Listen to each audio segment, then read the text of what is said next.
Jangan lupa subscribe YouTube channel Official iNews dan nyalakan loncengnya.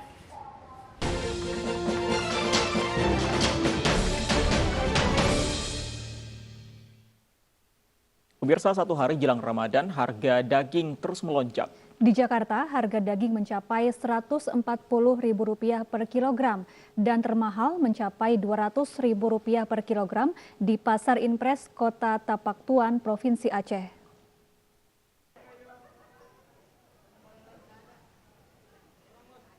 Jelang Ramadan, sejumlah kebutuhan pokok mulai meningkat. Dalam sepekan terakhir di Pasar Palmerah Jakarta Pusat, harga daging sapi melonjak dari Rp110.000 menjadi Rp140.000 per kilogram.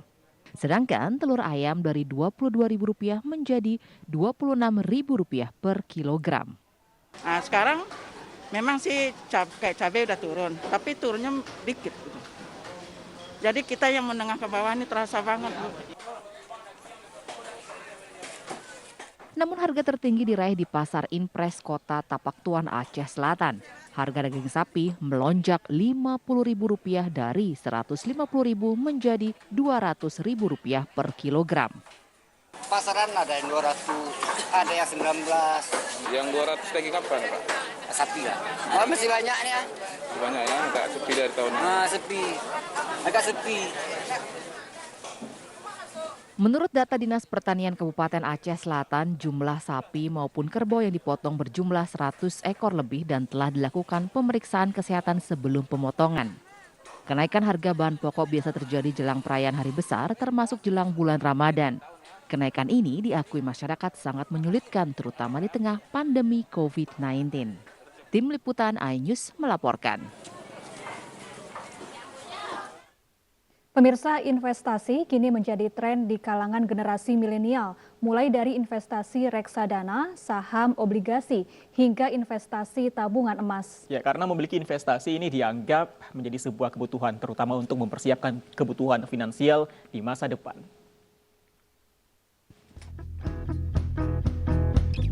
Aku logam mulia sih. Enggak, belum. Karena belum punya pikiran ke situ kali ya, belum cukup dananya juga. Gitu. Aku sekarang itu ada saham sama obligasi. Tertarik banget. Tertarik. Apalagi kayak sekarang tuh harganya makin lama makin tinggi gitu kan. Penting sih, karena buat seumuran kita itu penting banget. Buat hari tuanya sih gitu. Penting banget karena untuk jangka ke depan tadi ya Mbak, biaya-biaya itu penting banget. Kata investasi sudah tidak asing lagi di telinga kita. Namun bagi sebagian besar masyarakat, investasi sulit untuk dilakukan, bahkan cenderung membutuhkan biaya yang sangat besar. Padahal sekarang investasi mudah sekali untuk dilakukan, bahkan tidak memerlukan modal yang besar. Salah satunya adalah dengan berinvestasi emas. Investasi kini menjadi salah satu tren yang sedang digandrungi oleh kalangan milenial. Beragam jenis investasi dapat dimanfaatkan, seperti reksadana, obligasi, deposito, saham, dan emas. Namun tak perlu khawatir akan dana yang terbatas. Kini ada jenis investasi tabungan emas yang ternyata sangat menarik untuk dicoba. Sebagai tren kekinian, menabung emas bisa menjadi cara tepat untuk berlatih investasi jangka pendek hingga menengah yang aman dan minim akan risiko. Kelemahannya apa? Ya karena dia ada fisiknya, maka dia juga rentan untuk dicuri, ya, diambil atau kelupaan, salah naruh, tergeletak dan lain sebagainya, gitu ya. Jadi kalau bicara kelebihannya, akses likuiditas yang mudah dan dia masih pegang barangnya. Emas ini cocok untuk investasi jangka pendek, cocok untuk investasi jangka menengah, ya, pendek ke menengah gitu. Kenapa? Karena kenaikan harga emasnya relatif sedikit di bawah reksadana campuran, tapi di atas on par dengan obligasi atau surat utang, gitu ya.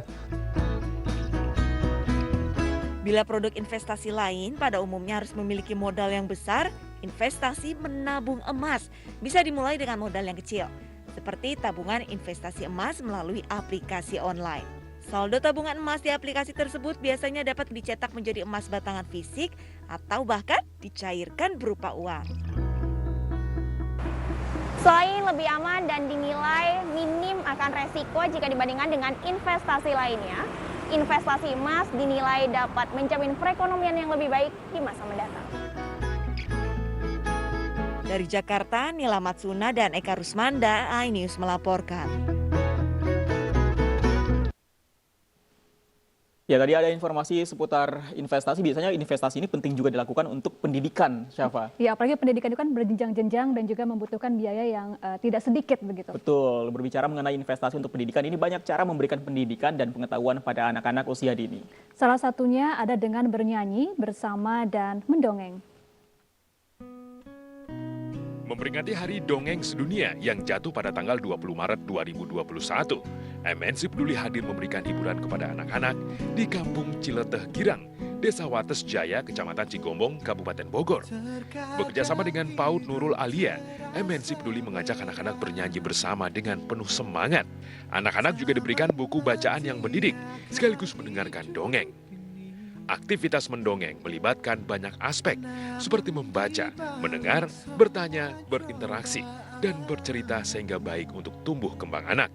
MNC Peduli sendiri kita juga melihat bahwa edukasi itu salah satu pembekalan yang bisa kita berikan kepada siapapun agar mereka juga bisa bertumbuh menjadi mandiri.